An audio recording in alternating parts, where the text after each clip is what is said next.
Hi, and welcome back. Today I'd like to talk about the Misfit group of robbers that are trying to rob the truck that Trevor is in. So, Calamita Road is a remote road that nobody really travels. It's not even paved. And the truck is lured down Calamita Road with the full intent of setting a trap. It's hot, it's in the desert, and the name of Calamita Road, too, by the way, just as a side note, is based on just being the most California name for a road possible. It's completely made up, it's ridiculous, but I thought it was kind of fun. Anyway, that side note aside, the truck goes down that way, and next thing you know, they're stuck in this situation, and this group of people is trying to get into the truck. We have Braun, who is the bumbling dum-dum. He's big, strong, but he was not equipped in the brains department. Braun is a very lovable, goofy kind of character. He's very much inspired by a lot of things from stuff that I watched when I was younger. One of those things being like SpongeBob, things like that. Nowhere near as great as SpongeBob, obviously, because that's, impressive writing. But I tried my best. So Braun kind of messes up here and there, and people kind of go like, "Oh, Braun, you messed up," all the time. And he's just trying his best, and he looks at the whole band of robbers as his friends. And you kind of, you love him for that.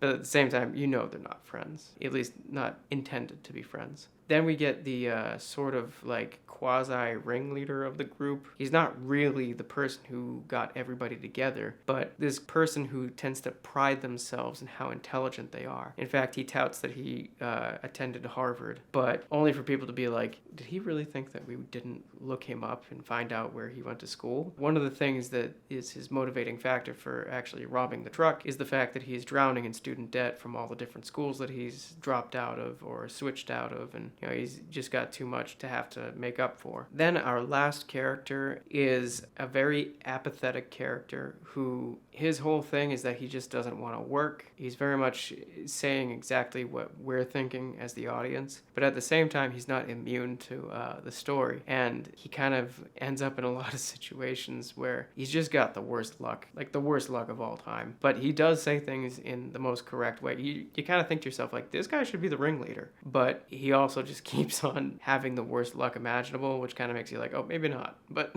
finally, there's the last character who I can't get into because there's so much to him that is important for the story. He's the actual bad guy of the story, Declan. Declan is introduced in the beginning in a little clip that we're looking to make a little preview of, and he's a very, very twisted individual, and he's very much the perfect adversary for Trevor, as Trevor is so optimistic and looks at the bright side of things and is willing to push through. Declan is looking to tear him down. He likes to manipulate people, and he's only serving himself. That is the group of Misfit robbers, and I hope that might have piqued your interest, and I'll see you guys in the next one, and take care.